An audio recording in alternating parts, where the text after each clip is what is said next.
こんにちは。スピリチュアルで夢実現を提唱するスピリアルアカデミーザガイアハウスオーストラリアの開運先生術師新海真希です。今日のテーマはなんと呼吸についてのお話です。先日別の動画でハイジアという、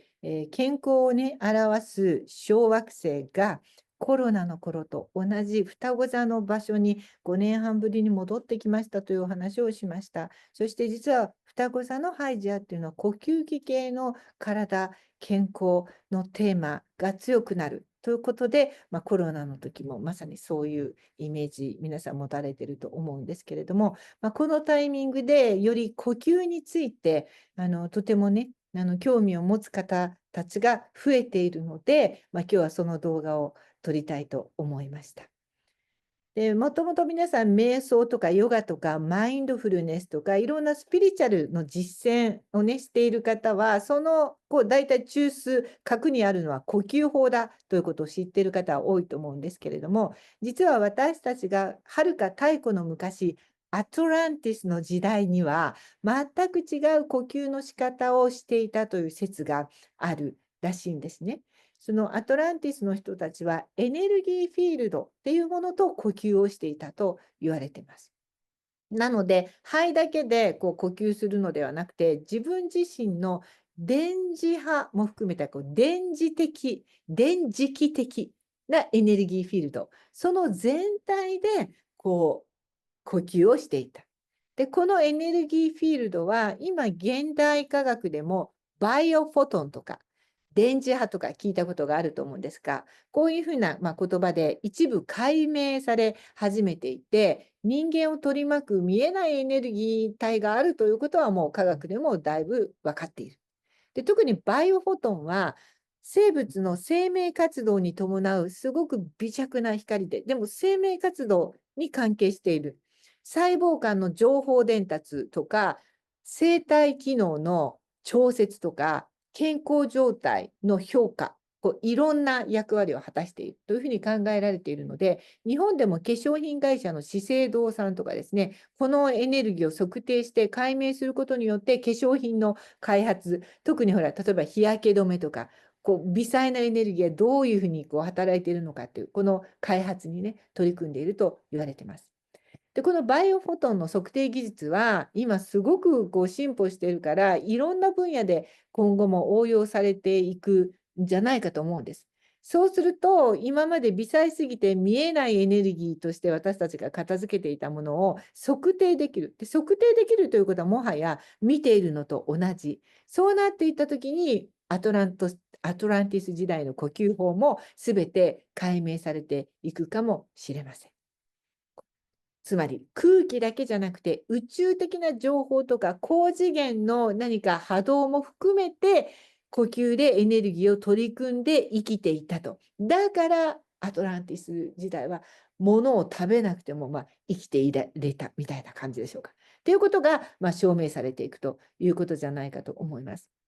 ガイアハウスではいろんな資格取得講座を提供していて、興味がある方はぜひですね、キャプションからノートとかブログとか見ていただくと分かると思うんですけど、新世紀科学講座っていう動画で受講できる講座がとても人気、特に最近人気なんですけれども、これもその人間のエネルギーフィールドっていうものにみんなが興味を持ち出して、そしてエネルギーフィールドは新世紀科学でできているということも分かってきたので、その流れじゃないかと思います。私たちのエネルギーフィールドの形は何かというと、スターテトラヘドロン、星型の24面体っていう新世紀科学の立体図形と全く一致するというふうに言われてるんですね。で、このスターテトラヒドロンっていうのは、2つの正四面体、テトラヒドロンが上下逆さまになって重なった形。これ何か分かりますかっていうと、つまり私がいつもYouTube の最初にコロコロしているこれ、マカバっていう形なんですけど、メルカーバとかも言いますが、これこそがこのスターテトラヘドロンなんです。宇宙の根源的な構造を示す。これがマカバ。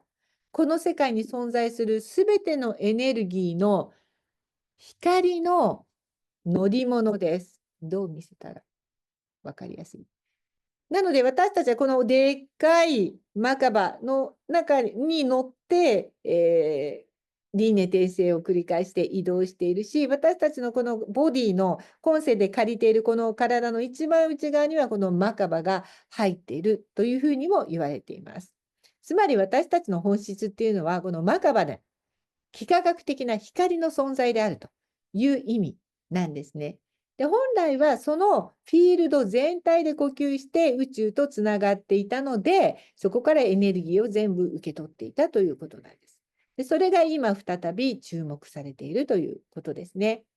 今この地球のエネルギーが大きくシフトしているタイミングで、このアトランティス的なね、呼吸の感覚を思い出す人が増えている。そしてさっきも言ったように、ハイジアが双子座呼吸器系に入っているという、この時にちょっとこのお話をするべきかなと思って動画を撮ってみました。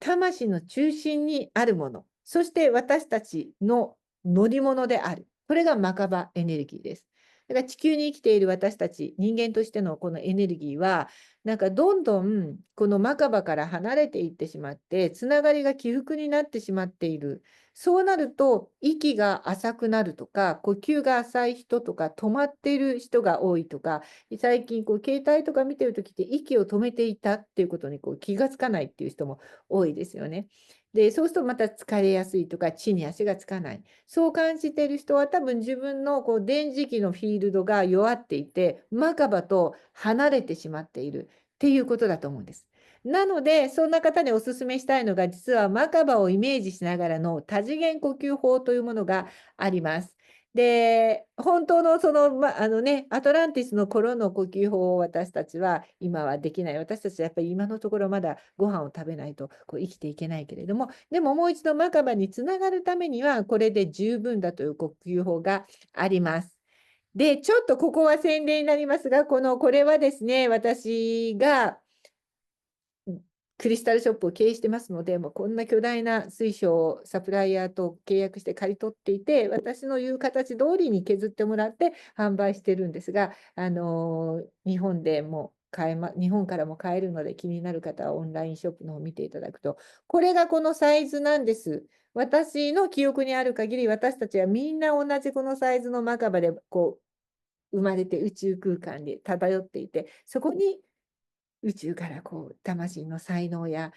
使命なんかをもらって、で、これが降りてきて、体に入って、みんな一つずつ内側に持ってる。こういう感覚なんですけど。だから同じ形、同じサイズのものを持つことで、共振共鳴ができるので、持っていれば、まずこれを持って、軽くお腹のおへそのあたりにこのマカバが入ってるので、当ててください。このあたりにね、当ててください。で、もちろんね、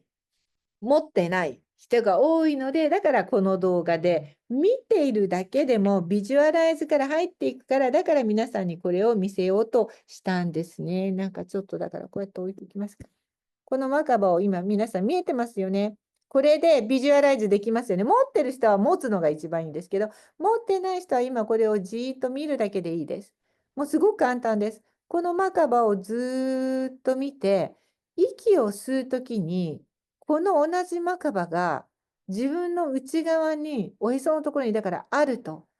感じてほしいんです。見てないと想像ができないから、これはもう目を開けて見て、あなたのおへその中にあるこれと同じものが息を吸うと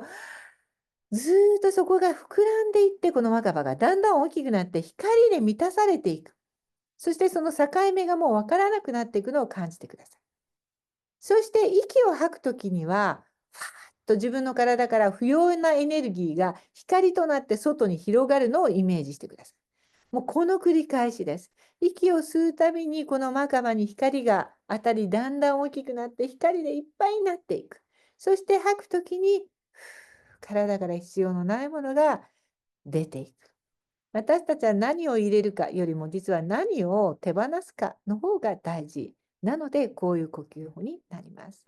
なのでいつでもこの動画戻ってきていただいて、ここの部分ですね、マカバを今見せていますから、これを見ながらですね、この呼吸法を1日3分で十分です。持つようにしてみてください。もしこのままじゃ喋りますか？マカバが映ってる方が私が映ってるより嬉しいかもしれないので。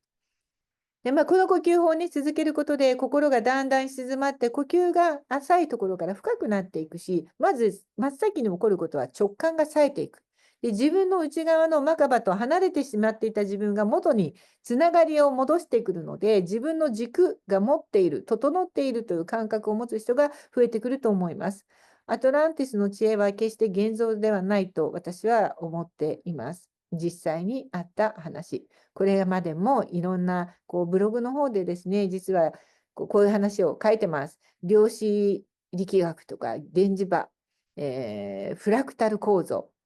こんな話は科学の話であり、スピリチュアルの話であり、そこが今融合してきているという感じですね。なので、科学の発達に伴ってアトランティス時代の英知が単なる神話ではなくて、私たちがこれから目覚めていくための記憶の鍵となっていく。それ一つがマカバで呼吸をするということかもしれません。